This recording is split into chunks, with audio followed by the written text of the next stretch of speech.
Children are on the internet, they're even online in the classroom. And as the use of technology grows, so does the risk of illegal activity. In a special report tonight, ABC 17's Dan Messinio actually discovered some mid-Missouri children are using their iPads supplied by their school to send naked pictures of themselves.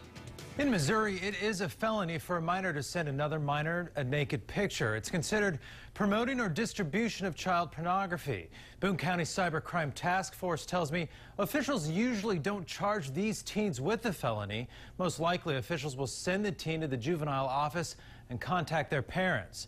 But law enforcement tell me a major concern and danger is that these pictures can easily get into the hands of sexual predators. And that's not the only issue.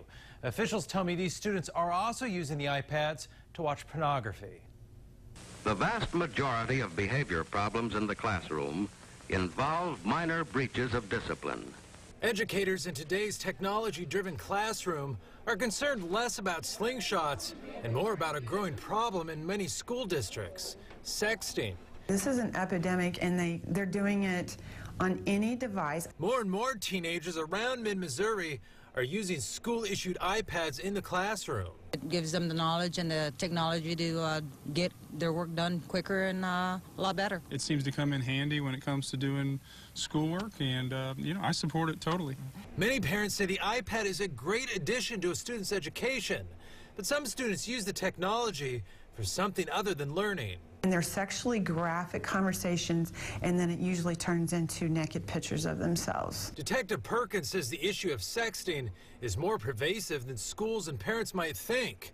One study shows as many as 40% of teens say they've sent a sexually suggestive text. About half of those teens admit to sexting or posting a naked picture. 15% say they didn't even know the person receiving it. As a parent or as a school, if you're going to give them internet access, we have a responsibility. And the responsibility is to monitor the traffic and what's really going on your internet. It's a responsibility that Columbia Public Schools takes seriously. But like many school districts, there are issues. We've had students that have used the iPads inappropriately, but we do have a number of protections in place. CPS gives iPads to 5th graders. The students keep them through middle school and get new tablets in high school. CPS students have been caught sending sexually explicit pictures of themselves with the iPads. Officials tell me police have had to confiscate iPads from students for that reason. You can lose the iPad, yeah. It could be that certain things are shut down on the iPad. It just depends on the level of offense and what has taken place. CPS can turn off the iPad cameras, remove applications, or limit functionality. But administrators say many times the sexting happens with a student's own phone or tablet while on school grounds. We have a lot of conversations with our students about how they need to use technology appropriately and what is appropriate. One mid-Missouri school district gives iPads to all of its 800 students. South Callaway County school administrators say they take an aggressive and proactive approach to iPad education and regulation.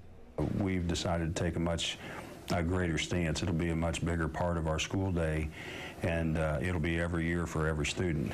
Superintendent Kevin Hillman says having iPads in the classroom is a balance between giving students enough internet access for learning, but not enough to get in trouble. Hillman says currently iPad security is tight, and they teach responsible usage. Instead of hiding behind it, having some penalty for something that goes wrong, let's get out in front of it and get all the information out in front of for everyone. Several states are trying to curb the issue of sexting. As of January, 20 states have passed sexting laws.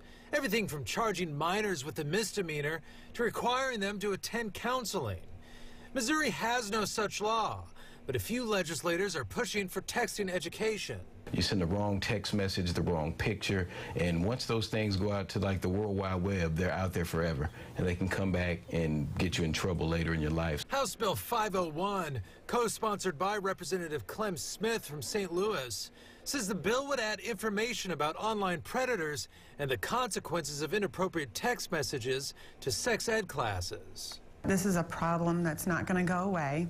Children are impulsive, and we try to teach them to do the right thing, but in the reality, when it's behind closed doors or they're trying to seek out some type of attention or whatever might be the cause of it, they're going to do it. Detective Tracy Perkins from Cybercrime's task force says these explicit pictures sent out can also attract dangerous attention from those wanting to harm the students. Perkins says schools are behind when it comes to regulating iPad usage. She tells me in many cases students have too much access. She says it comes down to an easy decision. What's more important, freedom on the device or the safety of the kids?